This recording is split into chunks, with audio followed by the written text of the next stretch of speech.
Hey, this is Produce with Pamela for Blue Book Services, and I'm in my kitchen, obviously, and I wanted to talk about a trend that we've been talking about at the Produce Reporter for a while now, and that is controlled environment agriculture. And I just happen to have something fun to talk about today. Kalera, one of the larger indoor farms in the world, actually, offered to send me some lettuce the other day, and I just started seeing these at HEB, the store that I normally shop at here in Austin, Texas.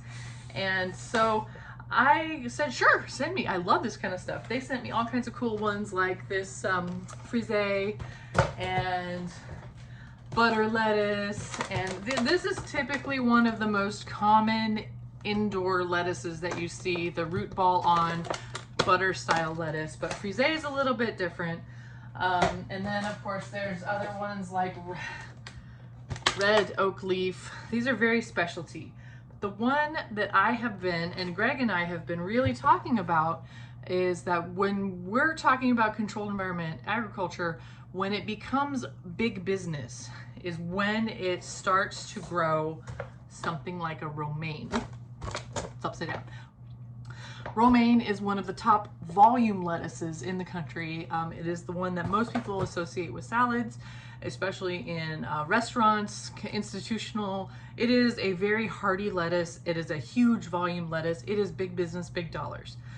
So when these farms start to grow volume amounts of romaine, and not, I absolutely love fancy lettuce. Red oak leaf lettuce is not for everyone. It's not someone's gonna go, let's have a salad of that. Maybe they should be. I mean, marketing's got a long way to go for this.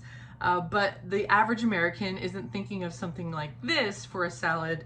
They're thinking of something like this. This was actually already in my refrigerator when the Kalera Farms stuff showed up. So when we're talking about the business of lettuce, romaine is huge. And I want to talk about the differences between what you get from an indoor farm and what you and how I still think that we have some room to grow in this category, because if we're going to point out what's going on with this is the Kalera Farms head of baby romaine. I'm going to have preface this by saying this is baby romaine. And so here's the head here. It smells great. It is very green. This has been in my refrigerator over the weekend, and my fridge is not kind to leafy greens. I need to figure out what I'm doing wrong because it tends to freeze stuff. So there's two heads in here. They've got the root balls attached.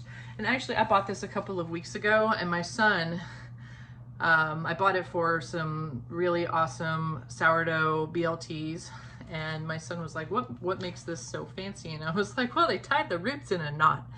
No, this is a very hands-on kind of, no, I mean, this is a very premium style head of romaine. This is not your average food service romaine. This is not your average field heart of romaine. So when we talk about a regular heart of romaine head, this is field cut. I have video of what it looks like to harvest this. It comes out a huge head, and they chop it down into this. And what we have here, and I'm gonna step over to my cutting board here, and what we have in one of these is a really dense, tightly packed, that's what they want. They want a dense head of lettuce. They want a lot in there, tightly packed, a lot of leaves down on the inside of this, and you get a lot of value out of that. A lot of different leaves, a lot of salad out of one of these. This head, on the other hand, is quite loose. You can see right down into the middle. There's not really a heart per se. That's the heart in there. And Greg said it this way when we were chatting about this. This is more like a sirloin, if we're gonna put it in steak terms, and this is more like a filet mignon. Very different products, and as we see the development of controlled environment agriculture, we're going to see it cannibalize open field grown product like this. But if this is the direct comparison we're getting, I think we still have a little bit more room here for growth and for development, because this kind of volume is not going to overtake this anytime soon. So here we go. Here is a field packed heart of romaine, pretty standard. Here is a head of baby romaine, and this really just doesn't have much on the inside here. And then with this, then you're gonna cut down the middle, and you've got a whole lot more going on in here. But hi, Chewy. So this is, it's very different. It's not, I mean, you know, when I heard that they were starting to do romaine, and this is actually really tasty. Oh, that's delicious. When I heard that they were starting to do romaine in a CEA environment, I was thinking they were going to start doing like a field packed heart of romaine, and it's actually quite different. Another thing I wanted to point out is, you know, this has a use by date of the 25th. I received it on the 10th. It still looks great. I mean, even though my fridge is notoriously evil to lettuces if I don't take very good care of them. This stuff, however, it is darn near immortal. Immortal, I'm telling you. This was picked on the 21st of February. It is March 14th. Oh, and Best Buy last week. And she still looks pretty good here. I could probably get at least another week out of this. And this is why you have to pay attention so much to lots and Best Buy dates and stuff like that, in case there is an advisory on romaine, because I have been known to eat this stuff and after it's been in my fridge for weeks, because it stays fresh for so long. And actually, I think it tastes pretty good fresh. But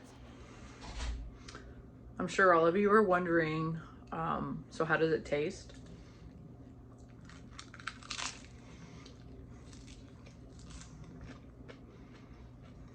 I mean, it's good. I've been known to just eat a head of romaine too, by the way. I like romaine. Here's my field grown.